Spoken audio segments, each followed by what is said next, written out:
tuned for the Joan Quinn Profiles. As an editor for Andy Warhol's Interview, the Los Angeles Herald-Examiner, LA Style, and Detour magazines, Joan covered the social set, the Hollywood hotshots, the international art scene, the mysteries of food, the excitement of travel, and the fabulous world of fashion.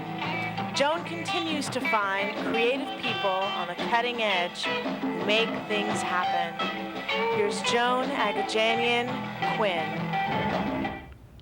Hi, I'm Joan Quinn, and welcome to the Joan Quinn Profiles. Waiting to be profiled are two artists, photographer Douglas Hill and folk artist Shari Enge. Photographer Douglas Hill was born in London, moved to New York at the age of 5, and when he was 18 came to Los Angeles to stay. He studied at UCLA and Cal Arts. You started taking pictures before you went to college, didn't you? Yes, I did. And how was that? What were you doing? Well, because my father was in the business. He was an actor. Oh, you call that in the business, yeah. a photographer? Oh, well, that's no. Well, interesting. he was in the business in this town. In That's the business, right? And because there were lots of actors and actresses who were friends, and we were around, and I was getting interested in photography, I had lots of subjects to work with. So you were doing portraits? Were you doing people? That's how I started, yeah. Do you have those pictures? They're probably around somewhere. You I don't haven't have looked at them them in a long cataloged? time. Oh my gosh. Oh, they're cataloged, but in the far recesses of Where were you the living? basement. In actually in Westwood initially. Because there was a group of actors living in Santa Monica probably at the time when he was in his prime. Arthur Hill, right? Right. Yeah. So he was living there. Was he playing character roles? Yeah, he was doing a lot of character work in television. He worked with Marlon Brando? Mm-hmm. Yeah, he did. Who else? Tell us about you. Well, Who was hanging around? Well, actually, one of your guests in the previous show that had mentioned Garson Kanin. Oh, right. He was sort of Uncle Gar and really? Aunt Ruth Gordon. He had been on the stage in London and came to New York in The Matchmaker and stayed with The Matchmaker through a tour of the country. The expectation was that we'd all go back in about 6 months back to London, and he got offered another part and another part and another part, so he just he wasn't an expat like Christopher Isherwood or somebody. No. He just was working and working. Right, yeah, and actually Canadian. Both my parents were Canadian. Canadian. Oh, yeah. I see. Well, when you finally did decide to go and be a photographer, you went to UCLA. Did you go because of the photography department? Oh, absolutely, yeah. Oh, yeah? Who were you going to work with, or who did you work with? The first person that I took a class from was, God, suddenly I've gone up on my lines. Isn't that great? Okay. Jerry McMillan. Oh, Jerry, yeah. Yeah. He worked a lot with Ed Ruscha. That's right, yeah. They came from Oklahoma together here. Right, right. So he was a teacher of yours? Mm-hmm, yeah. First teacher I had at UCLA. Darrell Kern was another photography teacher I had. Leland Rice. And then, Leland Rice was fabulous. Yeah, yeah. He did a lot of color photography. Though. That's did right, you yeah. do color? You did I did, color. yeah, starting in the sort of mid-'70s. But what did you take from each one of those teachers? Well, the thrust of the department at the time was really in very kind of experimental, multiple imagery, alternative processes, and I got very involved in that.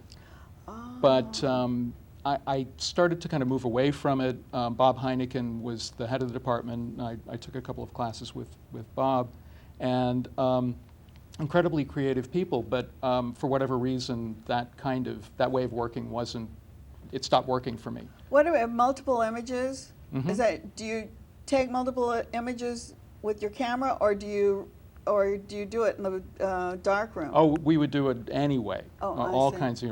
It was very experimental, I see, and anybody who was doing the unexpected was sort of supported in doing that. Let's try something else. For whatever reason, I after a while decided no, I wanted to explore straight photography. What about Cal Arts? Did that change your?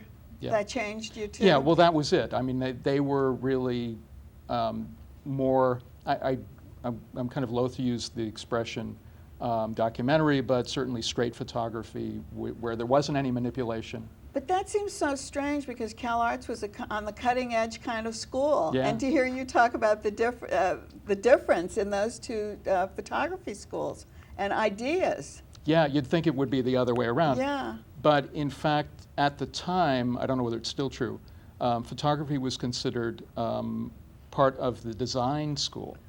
So Because graphic design, it Yeah. had much more to do with It wasn't fine art. No, but all of the people who were no, I shouldn't say all the people. The But- people I took classes from were very much interested in the straight documentary. Lee Friedlander, Gary Winogrand. Oh, yeah, but they've made school. really great names for themselves as sure. photographers. Yeah, absolutely. And the same thing, I guess, at UCLA. They made their names in what they did, too. Right, right. Well, it's like just painting, I guess. Yeah. You're just painting with your camera, right? Well, at times, yeah, Did- less messy. When you were in the Hollywood world with Mhm. your father, you were on the back lots a lot. Right. And did that start giving you the idea that you wanted to photograph buildings or things or not people? Yeah, it was partly that the sets interested me a lot, and in fact, I spent a year, better part of a year, photographing 3 of the backlots initially. It was Paramount, Universal, and Warner Brothers. Just everything that was there? Just anything that caught my interest, I was able to get permission to go do that. And what were you going to do with those things? With Oh, who knows? I mean, Oh. you take the pictures and you hope that you'll find some venue to show them in. And it was actually Craig Krull who represents me. He showed those at his gallery Several in years Santa ago. Monica, the backlot photographs. Right, exactly. But he said that they were, there was a minimalism about them. Yeah, I think that probably has to do with my approach, which tends to be, I'm interested in kind of stripped down, Is that it's kind of the bare essentials rather than a lot of embellishment. But I'm interested in stuff in the culture, and the notion that a building has this other life as a backdrop for a film or a TV show, that's interesting to me. Oh, I see what you're saying, because that's what takes you to the bridges, because the Right. bridges have a back life, right? Yeah, absolutely. What goes on with the bridges? Well, the bridges, a lot of the earlier bridges were designed by Merrill Butler, who was the chief engineer in charge of bridges for LA County. And he literally designed hundreds of the bridges and supervised the design of all kinds of other bridges as well. Were they all for LA? They were all being Yeah. built for LA, so Right. he worked for the Yeah, he city? worked for the county. Or the county, I mean? Yeah, I guess it was the county. And he would draw from all kinds of historical precedents. So one bridge would look Gothic, another had an Art Deco look to it, another would have a very classical look, and you can see it in a lot of the bridges. All by the same All by the same, all yeah, by the same architect. architect. That's so great. But I think one of the stories that I heard is when your father was taking you to Disneyland, you noticed, what did you notice? Well, we were staying in a hotel in Hollywood because he was out, actually it was when he was making The Matchmaker. And my sister and I insisted that we go to Disneyland, which had only been open for a couple of years. And on the way there, we went by through downtown. And we went by City Hall, which for me was the Superman building, because it was the beginning of the show. Superman flew off over City Hall. And then right after that, you go over the river. The LA River. Yeah. And looking around, there are these remarkable bridges that are sort of in the middle of nowhere, an industrial area. There are train tracks, and they're incredibly inaccessible, or at least were at the time. And there's nothing under or over them. Is there anything, there's no water. I'm Well, going to just yeah, hold this up. Except when there are. Is there water in this? Yes. Yeah, there's a little bit of water. And where was It's that kind of one? token water. Where was this? Where is that this one? That one's in North Long Beach, and it's actually a railroad bridge. There are quite a few railroad bridges that go over the river. That's the Gold Line, I believe. But Talking about back to the LA River, Lewis McAdams is the president of that? Is there some kind of... I believe he's chairman of the board or chairperson of the board. He was one of the founders of the Friends of the Los Angeles River, FOLAR, and he and I got to know each other about 10 years ago. I had been asked to photograph a couple of the bridges, the 4th Street Bridge initially, and a couple of others, to document them before they were retrofitted for earthquake safety.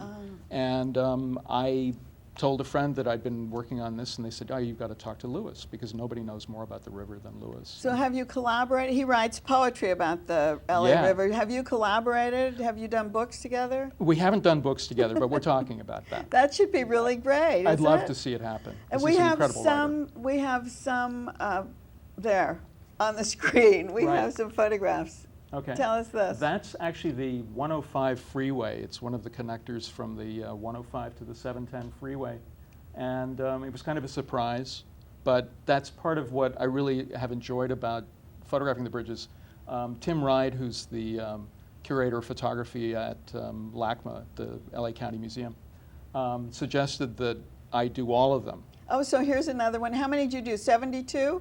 Yeah, there's 72 bridges. 72. Look at this. These are beautiful. It's actually part 1. Oh, there's more than 72. Yeah, I didn't really do the valley yet, but there are another 60 or 65 there. So a freeway ramp is a bridge. Yeah. All effect. Oh, this is great. This is a railroad bridge, and I brought it in because it's just so heavily graffitied, and it's a reminder, that you're not the only one there. But everything's so bleak around it. And the next one? But this is great. This is also North Long Beach, and it's part of the estuary, so it's still very natural. They haven't. It has a natural river bottom, even though the sides have been cemented. Can you see what? Yeah. So it has more. This is beautiful. So this is the LA River? It's all the LA River, and this is Main Street, the Main Street Bridge. And you can actually see several other bridges beyond it. So what style? This is, what you were talking about is the style? Yeah, well, in fact, in that picture, you can see a very classical form next to maybe a more Gothic, fanciful form, and beyond that, a very modern railroad bridge. And they stack up, and one of the things I love about it is that you can see one bridge from another. So all these will be at Craig Kroll's gallery? A number of them will. Not all 72. Not all 72, but a group of them. The other person who was very interested in bridges was Chris Burden. The artist, and he used director sets to make the bridges? Yeah, well... Did you photograph those? No, I haven't photographed them, but I absolutely love that piece, the one that you're talking about. Yeah, wouldn't that be a great thing to add to your bridges group? So what do we have coming on? The show opens at Craig Kroll on March 3rd. Yeah, but as far as more bridges, more photography. Yeah, part 2 will be coming up. Is that it? Yeah, well, that... for a while. Okay. I mean, that's going to keep me busy for a while. This was the better part of a year working on part 1. No more portraits. I can't put you there. Oh, I don't know. I might break down. Okay, great. You heard it on this show. Thanks very much. Oh, thank you, Joan. It's been a pleasure meeting you. And thanks for watching this part of the show. We'll be right back with Shari Enge.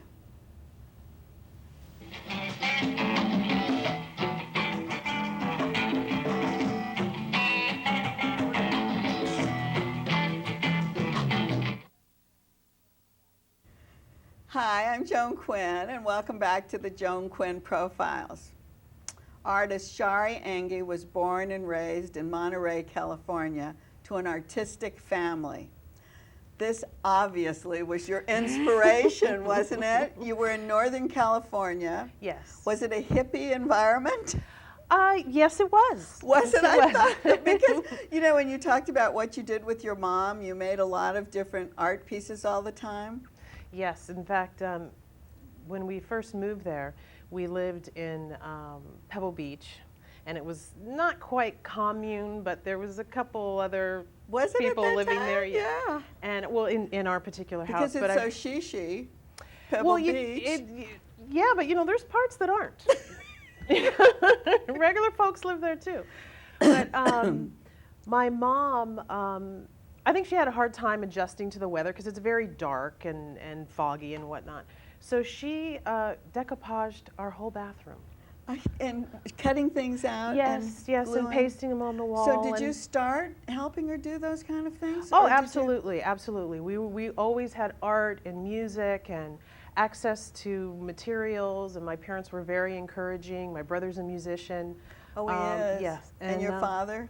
My father, he's pretty much retired now, but he was a writer and a photographer. And Up there? Yes, yes. So that, and the other thing, the reason I said, was it a hippie, you were making, hippie community, you were making candles. Oh, sand candles and macrame. Yeah, macrame. And, we were batiking things, and yeah, it was great. Yeah, but then really, I think you said when you were 6 years old, you took a trip. Yeah, it was like a turning point for you. Well, being born and raised in California and a small child, you just take it for granted that everyone lives the same way you do. And when I was young, my mother took us to Alabama to visit my father's side of the family, and that just opened me up to a whole different world. They speak differently. Everything just totally different? They speak differently, the food was different, the homes were different, and it was a fantastic experience. Did you love it? I loved it. I loved it. In fact, my father and I took a trip across country when I was 18, and we went back again. That's what I was going to ask you about, because that must have been a different kind of experience for you. At 18, you were already an adult looking at it rather than a child looking at it. Absolutely. And it was the people were so friendly and warm, and they just take you in right away. And it was great. It was great. What were you learning there besides the stories about your family? How to cook. Did you? Yes. Were you? A lot of good cooking. My grandmother was one of those people that could make cakes with her hands. Oh, and I can't bake at all. No measuring except her hands, and it was wonderful. I mean, looking back now, it seems absolutely magical. And how did they accept you, coming from the north? Well, actually. Or the West, I guess, right? The West. I was a little different. I dressed a little different. Yeah. I was kind of a little punk kid. But, and there was a lot of questions and whatnot, but they were lovely, and still. And tell us a little bit about the background, the family, the Civil War background, because it goes really far back. And the reason I want to say it is because the dolls that you have, the folk dolls, I'm going to call them folk dolls because that's what they feel like to me, have that feeling of the South, and they have the thing that is from your past, a Civil War thing. So tell me. Well, my great-great-grandfather fought in the Civil War, and he's kind of a legend in that side of my family. Supposedly he's fathered over 50 children, so I guess he was quite popular with the ladies. Isn't that funny? They took a count on it? Supposedly there was a big family reunion, and they counted them up, and it was, but isn't that who great? knows, I know, that's but how stories even go. if it's half. Yeah, still, there's a lot of children. You've got a lot of dolls to make. I do. And a few years ago, just through the process and evolution of different things I've made, I started making these dolls, and it became very apparent to me that it had to do with my family, my roots. So the name of the doll company is Old Soul Doll Company. Yes, yes. So Old Soul is going back to those years in the South, or I think not? so. Well, and some of them are for my modern friends as well. But I do think the process is probably very similar to the way people would have made dolls in the 1800s and whatnot. Oh, what is the? Tell us about this doll. Well, I call her Sweet Pumpkin. Oh, she has a pumpkin head. She has a pumpkin head. Oh, yeah. And I imagine her to work on a farm. And is this fabric? Do you that is treat it? muslin? Yes. Oh, you do. I you paint it? stain it with instant coffee. Oh. found a use for instant coffee. And I bake them in the oven. Well, okay, let me back up a little bit. Okay, I start with very simple forms, as you can see, and I make a pattern Okay. that I trace onto muslin. And We from don't there have I any cut muslin here. and I, Do we? We don't have any muslin. no, I'm sorry. Okay, that's okay. So you put it on the muslin. I and put then it on the you paint- muslin, I sew it with a sewing machine, and then I stuff them. What do you stuff And them with? I stuff them with, I like just a regular poly fill because It's hard. it's hard. I like that Uh-huh. it makes it very firm. And then also the process of staining it with the coffee and putting it into the oven, I think shrinks the fabric a little bit. Oh, so it gets a nice. Yeah, and then I start, the painting, and I sand them and stain them again. And So you have a long process. It's Yes, like making yes. a painting. yes, And it then is. you brought like this kind of stack of fabrics. I tend to like the old-fashioned looking fabrics and the small patterns because I think it Do you goes find better them in with the thrift dolls. shops or? I find them in thrift shops. You can buy them even, more modern. I do tend to use antique clothing. I'll kind of cut up and make little dresses. If there's, do you paint on these too and stain Yeah. them and do different things to Sure. them to make them look old? Yes. And this ticking, Ticking, I love ticking, as you can see back here. it's so stiff. How It's do you so work with it? stiff. It's very difficult. Actually, it's really easy to sew because it is so stiff.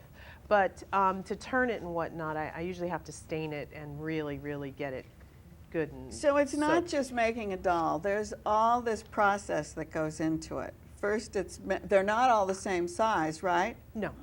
So let's start with this one over here. Okay, this is Ada, and I fashioned her. I fashioned her after my aunt Ada, who worked for Gregory Peck for 25 years. She was his housekeeper. You're kidding. No, and he was very, very lovely to her. Very lovely man. So that's Ada, and then next to Ada, I have just a little church doll. They were dolls that children were allowed to They took with take them? to church because if they fell on the floor, they didn't make any noise. And no face and no anything. Is there a reason that you do these things? She doesn't have a face, right? Sometimes, no. Sometimes I think, I'll let you decide. What the face should be. Yeah, Okay. yeah. And then up here I have Love You, and she's a little kind of spooky with her eyes are a little different. But you used, this is wire. You brought the wire Yeah. that you used. Yeah. Just regular wire, just regular scissors. Yep. Do you use needle and thread, or do you use I just use the machine? needle and thread. I use the basic form is sewn on a sewing machine. The faces, like this one here, I actually needle sculpt the nose, and then I add the eyes, and sometimes I paint the eyes, and it's really just how I'm feeling, whatever's inspiring me at the moment. And he? That's Memphis, and I just love the name. I read it in a book, and so I decided his name would be Memphis. And then we have Joan. I was like shocked when you brought that in. So what was the process with me? You said send me a photograph. I spoke to our mutual friend Joe. Oh, Joe Cho. Joe Cho, and so she told me a little bit about you. Oh. And that's what I came up with. And I love it. And I have some little red streaks here. Yes, you do. And I wear something around my neck. And I was told you like to wear linen, so her dress and her little pants are out of linen. And I'm wearing linen Yeah. today. And do you do animals? I do. I'm an animal lover, and That's what's so cute. I didn't know this you had little- done animals. Look at little this little kitty. kitty. I'll show you that. And this is our kitty Sarang from when I was a kid. She was like the crazy. You had a curious black cat like hunter. that? Yes, I did. And actually, she was about this size. She was a tiny little cat, but she was a mad She was hunter. that size? Let me Yes, hold them yes. both. So we have two cats here, right? Ta-da! And I love nice the kitties. mammy. I love making mammy dolls, and people seem to really love them, and I think There's I'm happy with my something interpretation. like very warm, right? Yes, and yes. loving about them. How do you hang these on the wall? I see. Yes, yeah, I'm doing this now yeah. because there's a pin on the yeah, back. they're made to be So you can hung. hang 'em? Yeah. And I love the holidays, so I have This my is so Santa great. with his big hat. But are they all black? No, no. You didn't A make lot me of dark. them are. Make me dark. Pumpkin isn't. Pumpkin But isn't. I'm stained. Well, the fabric has to be stained. I can't just let it go out Yeah, kind I of see. naked. So, yeah. I mean, they're darker. I don't really do anything really light, except for This one, yeah. my winter people, my little. But those really Snowmen. are, yeah, snowmen, and that's so good. Why didn't you make quilts? I see all this stuff and it reminds me of quilting. Quilts take a long time, and I think I'm just not that patient. So I like to. Did you I like to see work- quilts when you went back to your Oh, family? yes, absolutely, yes. Was the fabrics to me seem like those could be influenced, like for quilt making.